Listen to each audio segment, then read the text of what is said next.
पश्चिम बंगाल में जो एक सीट पर दोबारा चुनाव हुए, यदि मैं उसका विश्लेषण आपके सामने रखूं तो आपका सिस्टम हिल जाएगा, आपका दिमाग हिल जाएगा। आप अचंभित रह जाएंगे कि ये ऐसे कैसे हो गया कि जहां पर मुस्लिम वोटर थे और अभी तक वहां पर इतिहास में कोई भी पार्टी नहीं जीती, हमेशा टीएमसी वहां से जीतती आई है। वहां पर किस तरह की वोटिंग हुई है वो सुनकर के आपका सिस्टम हिल जाएगा, पूरा दिमाग हिल जाएगा, पूरा सिस्टम गड़बड़ा जाएगा। देखिए हुआ क्या था वहां पर कि जो इलेक्शन बोर्ड की साइड से जो हमें ओरिजिनल डाटा मिला है, ओरिजिनल जो आंकड़े हम निकाल के ला रहे हैं, जो फलता सीट है पश्चिम बंगाल की जहां पर दोबारा से चुनाव हो रहे थे, उनका आंकड़ा इस तरह से कि कुल वोटर वहां पर है 2,36,667। ये कुल वोटर हैं। कुल वोट पड़े हैं 2,09,445, यानी कि 85.5% वोट वहां पर हुए हैं उस सीट के ऊपर जहां पर दोबारा चुनाव। अब इसमें हिंदू वोट कितने थे? हिंदू वोट थे 1,53,834। मुस्लिम वोट कितने थे? 82,833। अब असली खेल देखो, हिंदू वोटिंग हुई है 97%, यानी कि हिंदू लोगों ने जो वोट किया है वो 97% किया है, यानी कि कुल वोटिंग तो हुई है 85%। अब दोनों के अलग अलग वोट करते हैं हम, हिंदुओं के और मुस्लिमों के, तो हिंदुओं ने तो 97% वोट डाला है। और जब हिंदुओं ने वहां पर बढ़ चढ़ करके वोटिंग की है तो आप समझ सकते हैं कि किसके पक्ष में वोट गया होगा। और जो मुस्लिम वोटिंग हुई है, मुस्लिम वोटर की यदि हम देखते हैं तो वो इससे कम है। मुस्लिम वोटर 72% हुई है, यानी कि हिंदुओं की जो वोटिंग है मुस्लिमों से 25%, यानी कि 25% मुस्लिमों ने वोटिंग में हिस्सा ही नहीं लिया। यानी कि मान के चले कि जो कुल हिंदू वोट थे 1,53,834, उसमें से 1,48,999 वोट पड़े हैं। इतने वोट बीजेपी को ही मिले हैं सीधे। अभी तो बीजेपी 1 लाख से ज्यादा वोटों से जीती है।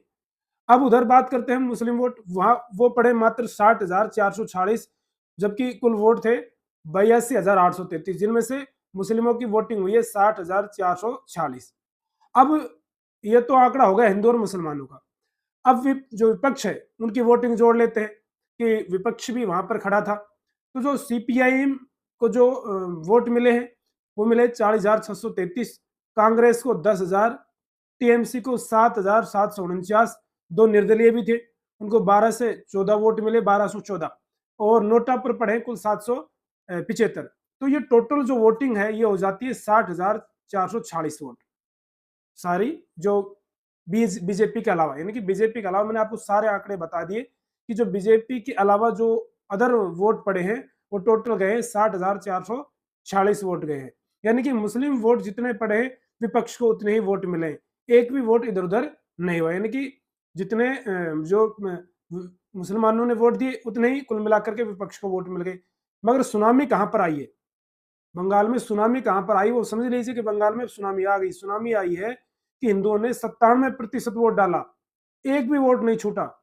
97% वोट डाले हैं और 97 के 97% वोट किसको मिले हैं? बीजेपी को मिले हैं। ये सबसे अहम बात थी। अब भारत के चुनाव इतिहास में ये लिखा जाएगा कि हिंदुओं ने 100% वोटिंग कहां बीजेपी के पक्ष में की थी, तो वो सीट रहेगी पश्चिम बंगाल की, ये जो फालता सीट है ये, इसको माने। भारत के चुनावी इतिहास में हिंदू वोट का ऐसा 100% जो टेक्निकल पोलराइजेशन कभी नहीं हुआ, ये पहली बार हुआ है पश्चिम बंगाल में टीएमसी की सरकार जाने के बाद, जहां उपचुनाव हो रहे थे वहां। और उपचुनाव क्यों हो रहे थे आप सभी को पता है कि जब वहां पर वोटिंग चल रही थी तो वहां पर एक बूथ के ऊपर जो ईवीएम मशीन थी, जहां पर बीजेपी का चुनाव चिन्ह था कमल का फूल, उस पर टेप लगा दी कि ताकि इसको कोई दबा ही नहीं सके। अब वो कहीं ना कहीं लोग बीजेपी को वोट देना चाहते थे, तो कहीं ना कहीं जो अधिकारी थे या फिर हमारे जो अर्धसैनिक बल थे उन्होंने उसकी फोटो जो थी वो अपने अधिकारियों को भेज दी कि इस तरह से यहाँ पर हो रहा है। वो सोचा खुले में यहाँ पर विरोध करूंगा तो हो सकता है मेरे ऊपर हावी हो जाए, तो ये वो आगे तक पहुंची फोटो। उसके बाद में जब इसकी जांच की गई तो वो सही पाया गया। उसके बाद वहां पर पूरे के पूरे उस फतवा विधानसभा में वोटिंग रोक दी गई और दोबारा से वहां पर ये चुनाव करवाए गए। और इन चुनाव का परिणाम हमने तो सोचा कि यहाँ पर टीएमसी जीत जाएगी, हमें लग रहा था कि वो टीएमसी का गढ़ है वो, हमेशा से टीएमसी का गढ़ रहा है और यहाँ पर टीएमसी जीतेगी, लेकिन यहाँ पर तो हो गया उल्टा, यानी कि जो हिंदू वोटर थे वो सारे एकजुट हो गए, 97% हिंदू वोटरों के वोट बीजेपी को ही मिले हैं।